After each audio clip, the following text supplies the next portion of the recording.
வணக்கம் நண்பர்களே, முக்கிய செய்திகளை இந்த பதிவில் பார்க்க போகிறோம். இந்த ஓவர் டைம் பார்ப்பாங்களே, அதாவது ஓடி அப்படின்னு சொல்லுவாங்க. ஒரு நிறுவனத்தில் ஒரு ஷிஃப்ட் முடிச்சுட்டு உங்களுக்கு இன்னும் கொஞ்சம் காசு கிடைக்கும் அப்படிங்கிறதுக்காக ஓடி பார்க்குறவங்க நிறைய பேர் இருக்காங்க.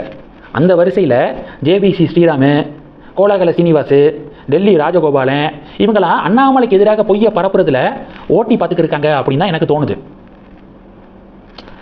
இப்போ கொடுக்குற காசு பத்தாது, இன்னும் கொஞ்சம் நான் வந்து பேசுகிறேன், இன்னும் ஒரு 2 வீடியோ போடுறேன், எக்ஸ்ட்ரா பேமெண்ட் கொடுங்க அப்படின்னு டீலிங் பேசியிருப்பாங்க போல.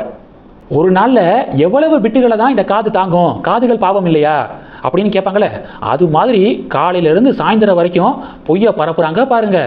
கோலாகல சீனிவாசு டெல்லியில் நடந்த பாஜக மையக்குழு கூட்டத்தில் அமித்ஷா என்ன பேசினார் தெரியுமா? எங்க முடிஞ்ச அண்ணாமலையை இடைத்தேர்தலில் போட்டியிட சொல்லுங்க பார்ப்போம், அவர் டெபாசிட் வாங்குறாரான்னு பார்ப்போம் அப்படின்னு அமித்ஷா சொன்னதாக கோலாகல சீனிவாசு பேசியிருக்காப்புல. நிதின் நபீன் சொல்றாராம், ஒரு அண்ணாமலை போனா என்ன, ஒரு அண்ணாமலையை உருவாக்க தெரிஞ்ச நமக்கு அதே மாதிரி 1000 அண்ணாமலையை உருவாக்க தெரியாதா அப்படின்னு சட்டிலா சொன்னாரு நிதின் நபீன் அப்படின்னு. என்னமோ பக்கத்தில் உட்காந்து பார்த்த மாதிரி, இல்லைன்னா இந்த ஜித்தன் படத்தில் யாருடைய கண்ணுக்கும் தெரியாமல் நடிச்சிருப்பார்ல ஜித்தன் ரமேஷ், அது மாதிரி இவங்களுக்கு ஏதோ பவர் கிடச்சிருக்கும் போல. யாருடைய கண்ணுக்கும் தெரியாமல் உள்ளே போய் பாஜக மையக்குழு கூட்டம் நடக்கக்கூடிய அந்த அரங்கத்துக்குள்ளே போய் பக்கத்தில் உட்காந்து கேட்டிருப்பாங்க போல. எவ்வளவு பொய் கருமோ! ஆக்சுவலாக அந்த மீட்டிங்கில் அமித்ஷா பேசினது ஒரே விஷயந்தான், நடந்ததை பற்றி பேசி ஒன்றும் பிரயோஜனம் கிடையாது. அண்ணாமலை போயிட்டாரு, அது அவருடைய தனிப்பட்ட விருப்பம். கட்சியை இனிமே வளர்க்கக்கூடிய வேலைகளை பாருங்க, நிர்வாகிகள்கிட்ட எல்லாம் பேசுங்க, கட்சியை வளர்க்க பாருங்க அப்படின்னா அமித்ஷா பேசியிருக்காப்புல. இதை தவிர அண்ணாமலைக்கு எதிராகலாம் அமித்ஷாவோ நிதின் நபீனோ அந்த மீட்டிங்கில் எதுவும் பேசலை அப்படிங்கிறதான் ஃபேக்ட். ஆனால் அதை இஷ்டத்துக்கு அடிச்சு விட்டுக்கு இருக்காங்க இந்த கும்பல். இன்னொரு விஷயம், ஜேபிசி ஸ்ரீராம் சொல்கிறாரு, அண்ணாமலை பாஜக மாநில தலைவராக இருந்தப்ப 108 நாட்கள் தொடர்ந்து ஜிஎஸ்டி பற்றிய நன்மைகளை நான் வந்து பதிவுகள் போட்டுக்கிட்டே இருந்தேன். 108 நாட்கள் தொடர்ந்து பதிவுகள் போட்டேன், தினமும் ஒரு தகவல் ஜிஎஸ்டி உடைய பாசிட்டிவை பற்றி. இதுக்கு அண்ணாமலை என்னை கூப்பிட்டு பாராட்டியிருக்கணும். ஆனால் என்ன பண்ணாரு தெரியுமா? எதுக்காக இதெல்லாம் பண்ணுறீங்க அப்படின்னு என்னைய மிரட்டினாரு, அதுதான் அண்ணாமலை அப்படின்னு ஜேபிசி ஒரு பொய்யை பரப்ப.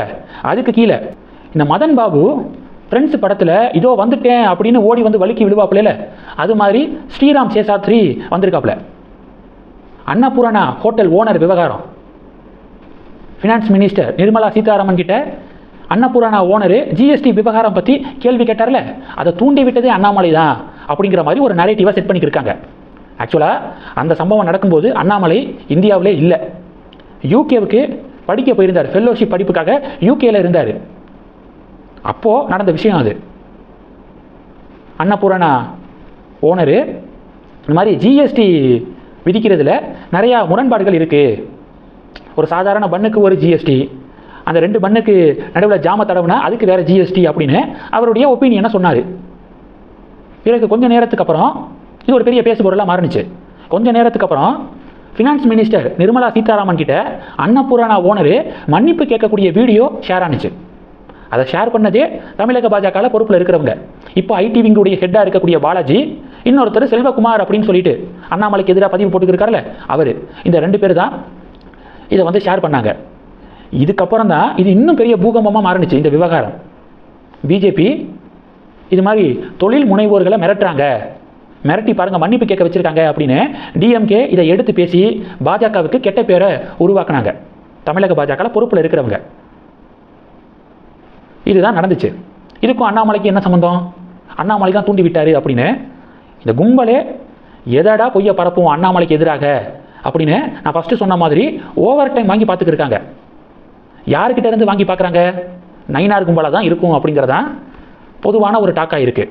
இந்த செய்திகளை பற்றி உங்களுடைய பார்வைகளை கமெண்ட் பண்ணுங்கள். தொடர்ந்து கனெக்டில் இருங்க, அடுத்தடுத்து நிறையா பதிவுகளை பார்க்க போகிறோம். நன்றி, ஜெய் ஹிந்த்.